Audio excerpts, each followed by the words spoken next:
Now, we will look at the biomedical signal origin and the dynamics.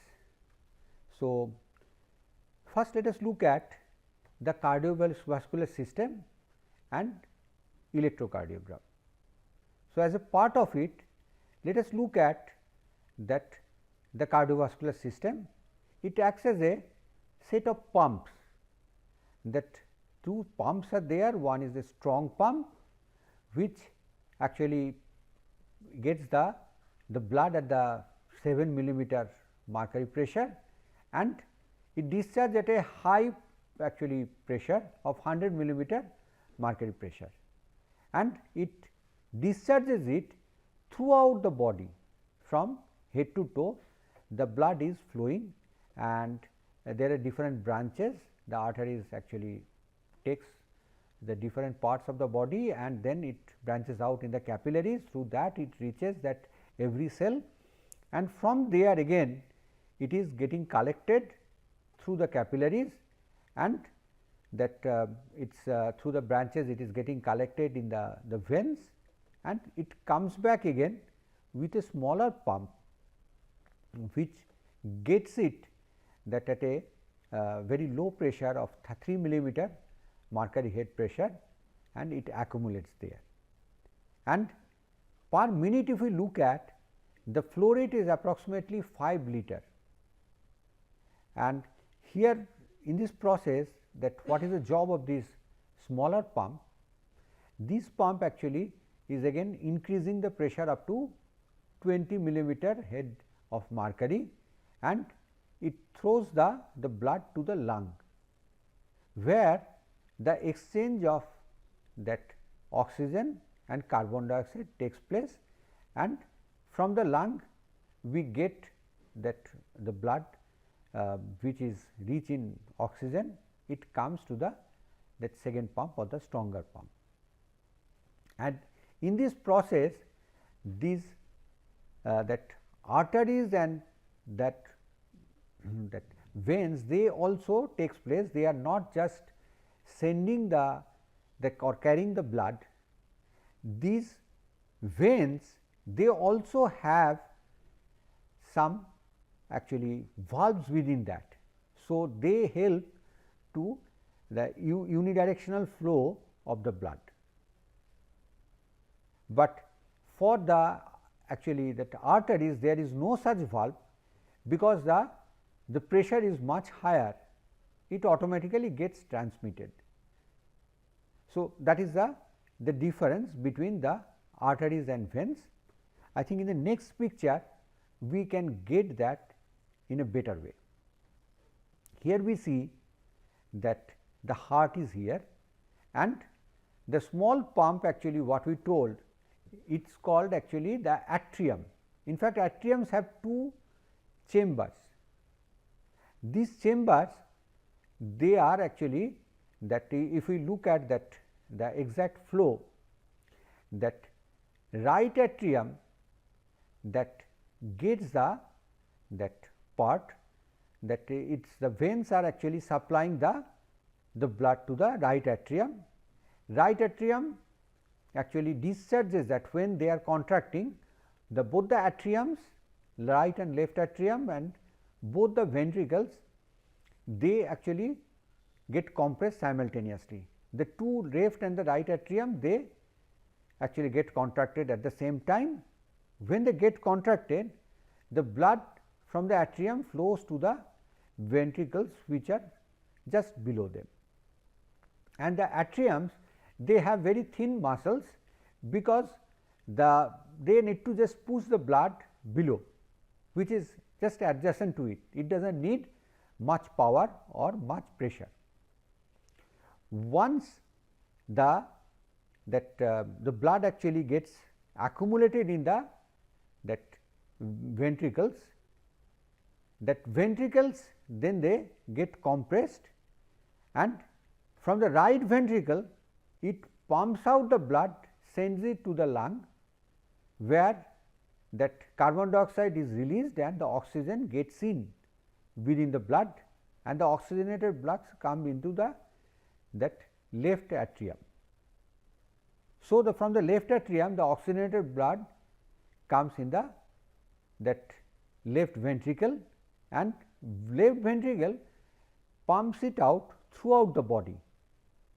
Now, if we look at the ventricles, the construction of the ventricles, they have much higher level of muscles or more amount of muscles than the atrium, and among these two, the left and the right one, the left ventricles are much more stronger, because they need to give the blood, distribute the blood throughout the body, and it need to actually also take care of the fact that some of the organs like head, they are much higher above that where the heart is located. So, they need to overcome that gravity. So, that is the way you can look at that the circulatory system, and that is the mechanical part of it, we can say. Next, let us look at that how we can actually measure the activity of this cardiovascular system. We told that there is a change of pressure, and there are actually two pressures the doctors talk about. One is systolic pressure and another is the diastolic pressure. So long the ventricles, they are pumping out that blood, the pressure is high, that is called the systolic pressure.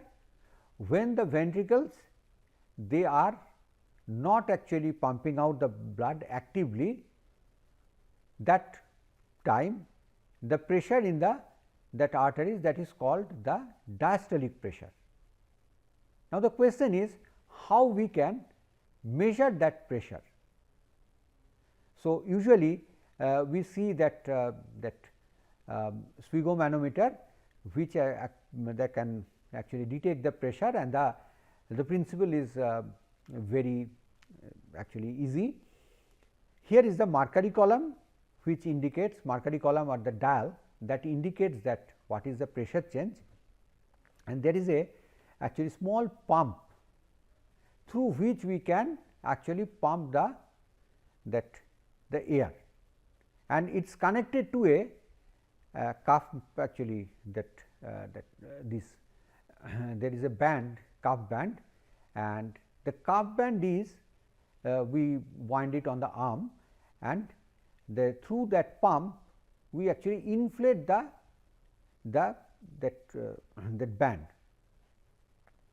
Now, as we keep on pumping it, slowly the pressure builds, and as the pressure builds, what happens that when it goes above the systolic pressure, then that the blood actually circulation completely gets actually stopped through the veins passing through this limb or this hand. So, now after going through a sufficient high pressure, that when the blood actually circulation stops, after that using this valve, that the air is slowly released. That means, the pressure within this that cuff band, that is slowly decreasing, and first what happens that the moment it comes below the systolic pressure, a little amount of blood starts flowing, and because the resistance is there, that is due to the compression provided by this band. Now, this one makes actually the flow of the blood turbulent, because for the whole cycle blood cannot flow, that pressure is just below the systolic pressure, but above the diastolic pressure.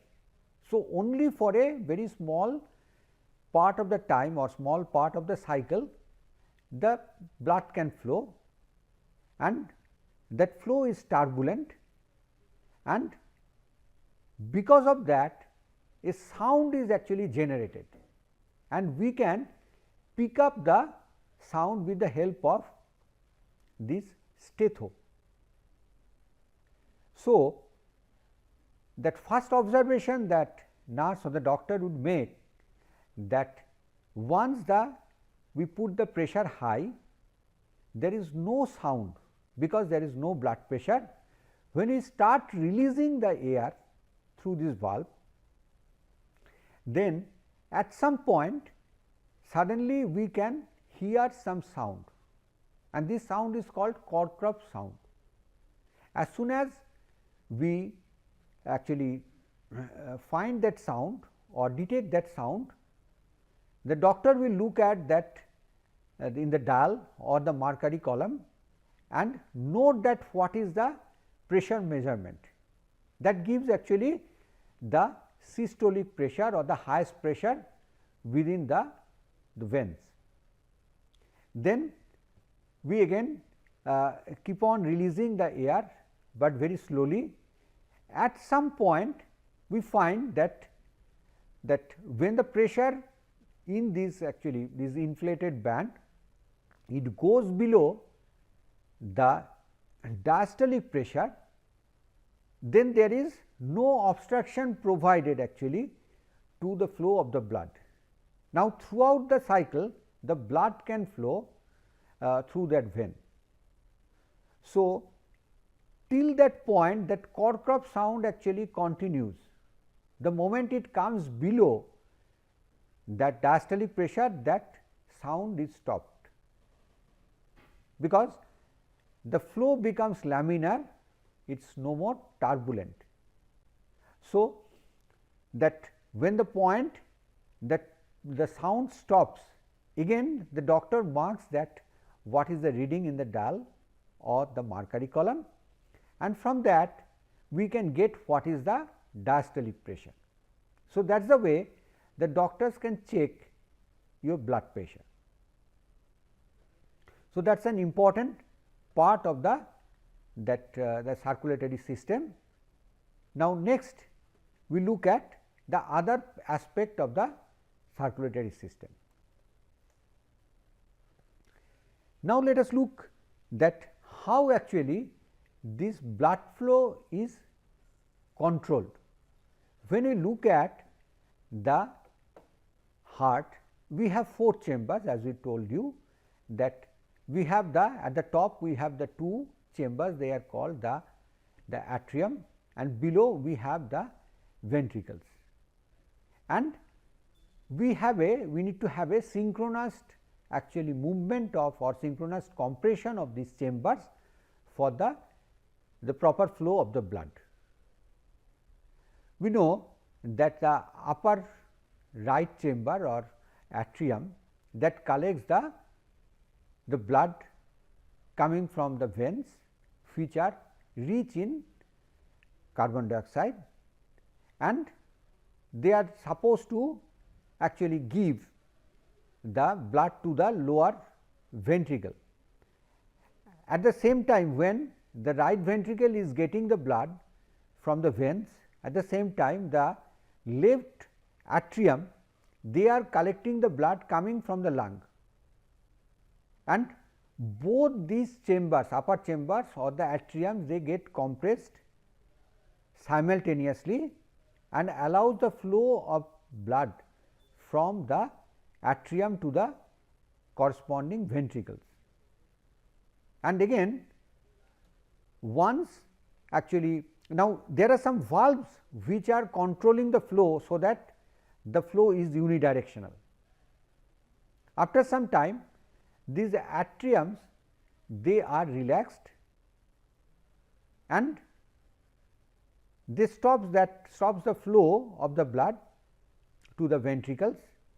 Now, at that moment the ventricles, they should actually get contracted, and then the valves which were so far allowing the flow of blood from the atrium to the ventricles, they actually get closed, and the new set of valves, they get opened, which allows the outflow of the blood from the right side of ventricle, it goes to the lung, and from the left side it is going throughout the body. Now, let us look at that how these activities are controlled. Okay. Now, here the ventricles also will be in compressed state for some time, and then they should get relaxed and get ready for the next cycle, because by the time when they are actually throwing out the blood or pumping out the blood outside the the heart, at the same time the arteries atriums, they are accumulating the blood from outside. The right atrium, that is getting blood from the vein, and the left one, that is getting the lung from the lung. Now, let us see how this actually sequence is controlled.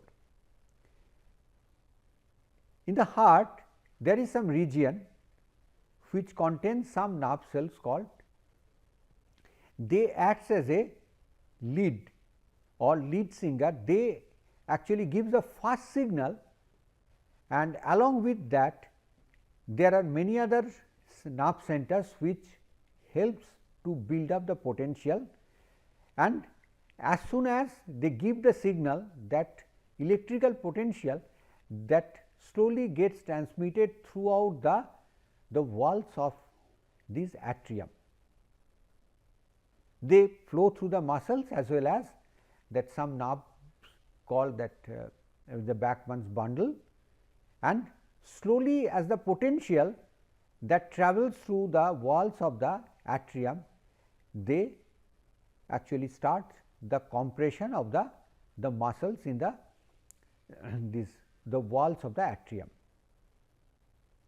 As the atriums get compressed, the blood started their flow towards the ventricle by opening some valves, and at this moment, if ventricles also start actually compression by mistake, then the blood cannot be actually pushed towards the ventricles, because ventricles are much stronger than the pumping pressure of the atriums. So, we need to make sure, or the system need to make sure, the ventricles should not compress at that time, they should remain relaxed and in expanded state. So, for that there is a node called AV node which acts as a buffer. It gets the signal which is coming from the sinus node, and it arrests actually that signal, just like the register we see in that electronic circuit or the digital circuit. So, they buffer that signal and give a delay. That delay helps for the compression of the flow of blood from the upper chambers, that is the atriums, to the ventricles. Once the transfer is complete, then that AV node releases that signal and it gives it to that a thick actually nerve or bundle of nerve, which called bundle of His, and this bundle of His, it branches out in two branches, that left and the right bundle branch, and they are connected with smaller nerves called Purkinje fibers.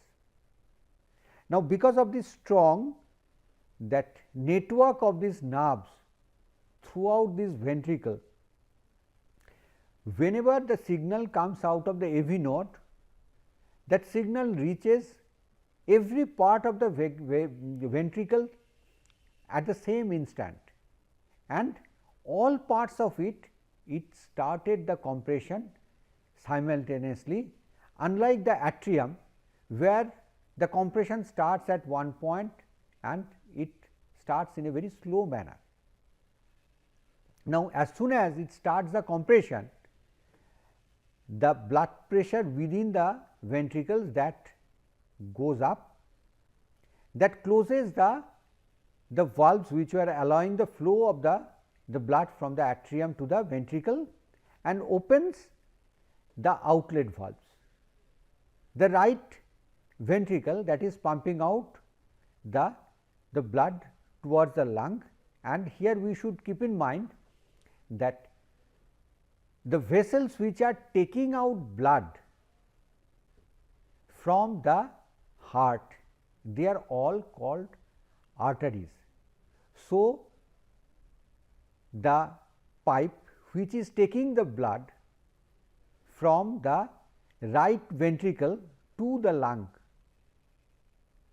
that is also called actually one artery, pulmonary artery, though it is carrying actually carbon dioxide rich blood.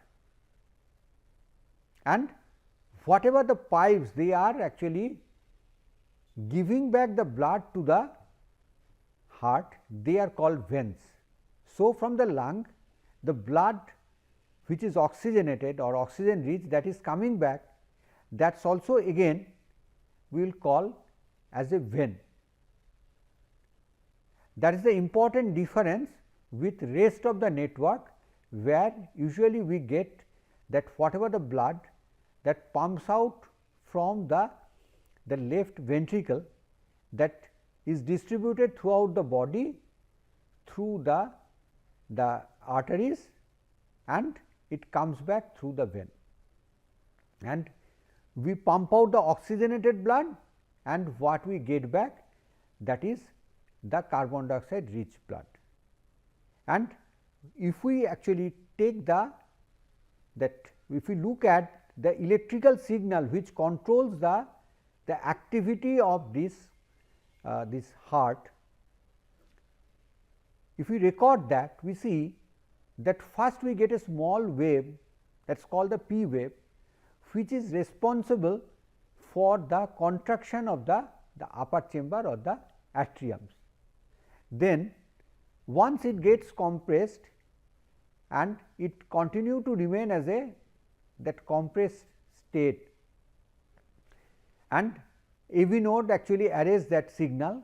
So, we get very less of electrical activity, we get that isoelectric line, this part, that P to R interval or P to Q, this distance, that time there is no prominent electrical signal. Then again, once the AV node releases that signal, we get a huge electrical activity which is shown as or recorded as a QRS waveform. This is actually due to the electrical activity in the ventricle or associated with the compression of the ventricle. Once the ventricle get compressed, it remains in that state for a good amount of time, and we get again some time when there is no electrical activity, that is the time in between the S and the T, and then that ventricle start relaxing, or we can say that after the polarization, the depolarization of that muscles should happen, and the corresponding electrical signal is recorded as a T wave, which is responsible for the depolarization of the muscle in the ventricle. When actually the ventricles are compressed or getting repolarized, at the same time that the cells in the muscle cells of the atrium, they are getting relaxed or getting depolarized, but because their signal is weak, that we do not get their impression, or we can say they are actually masked by the higher activity of that ventricular muscle cells and that QRS complex. So, we could not get as a separate signal for the depolarization of the atrium, and after this there is actually a gap. Again, once the blood actually gets accumulated in the upper chambers or the atrium, again the next cycle starts with the P wave. And one interesting thing we see that to get the blood here accumulation, it takes a good amount of time. So, if we look at the distance between P to T, that is actually that activity is much small compared to one complete cycle of the ECG. In other words, the active period of the heart where that compression is taking place is much small compared to the overall cycle or time period. Now, let us look in more detail into the activities of the electrocardiogram. The first part we told, that is the P wave, that is responsible for the contraction of the atrium.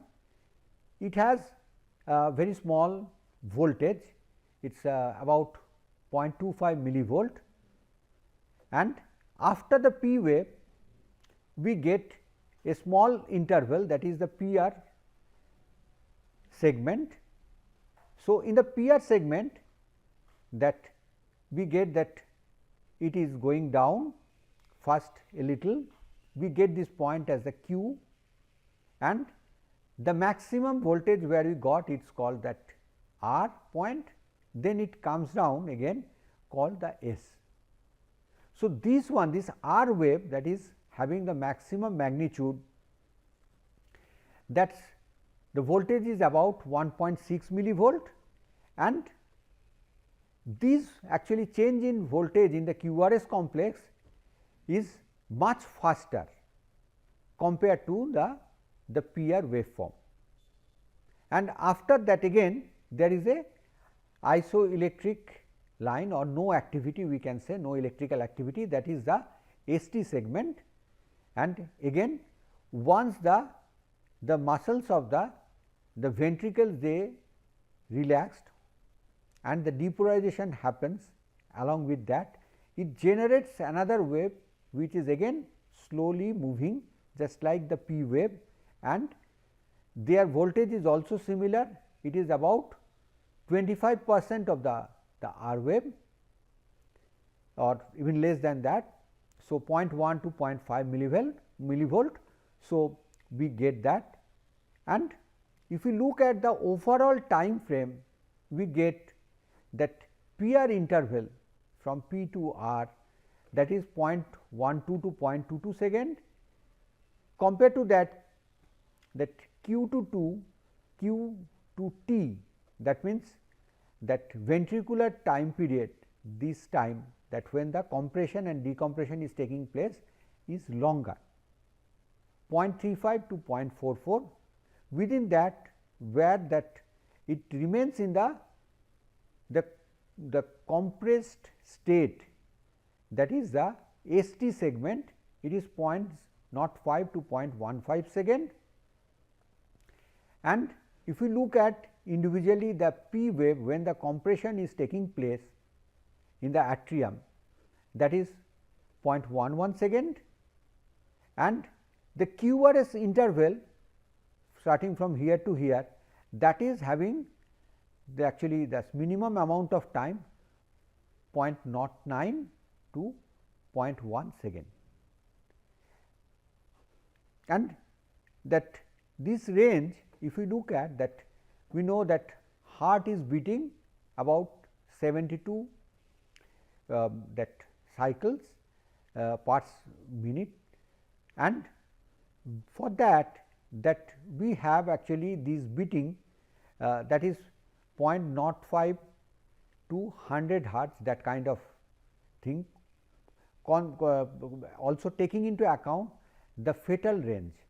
And if we look at the magnitude of the signal, that is in the millivolt range, 0.01 to 0.5 millivolt. The next important thing is the interval, that when we talk about the heart is beating, it is actually marked by that two R points, the interval between these two. The reason is R point is the highest peak and they are the most prominent point. So, though the cycle can be actually computed from any two points, any two similar points, we count it using the RR interval. And if the rate is within some limit we call the heart is working in a normal way. However, if it becomes very slow, if it is less than 60 per minute, we call this is bradycardia. This is a state which is not desirable. What could be the problem in this case? That if the heart is not pumping out at sufficient rate, the cells in the body, they may starve of oxygen and glucose. Again, there could be another state when the heart is actually pumping at higher rate. Say when it is above 100 beats per minute, then we call that is called tachycardia. Now, in this case, there is no problem in short supply of oxygen or glucose, but if we beat actually at higher rates, then the problem may occur with the heart. The heart muscle, they may get overworked, and then after some time they may get fatigued and stop their work completely, which we can call as the failure of heart. So, that is also is a dangerous thing. So, the heart rate should not go above the 100, but in case of sports personals who have actually the capacity to work at higher efficiency, for them we can get higher actually that better efficiency of the pump, and for them this rate could be below 60, and that is normal. And then again there is another kind of variation.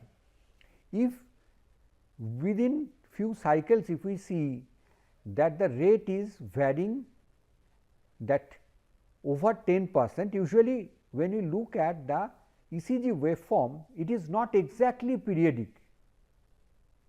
There is a periodicity, but there is a small variation associated with it, and that is why we call this signal as a quasi periodic signal. But there is a limit within that variation. If that variation is more than 10%, then again we know that there is some problem in the system, and that is called as sinus arrhythmia. So, these are primarily the problems with the heart rate, which is occurring primarily because of the that how the signaling is going in the heart, or how that signals are getting transmitted throughout the heart. Thank you.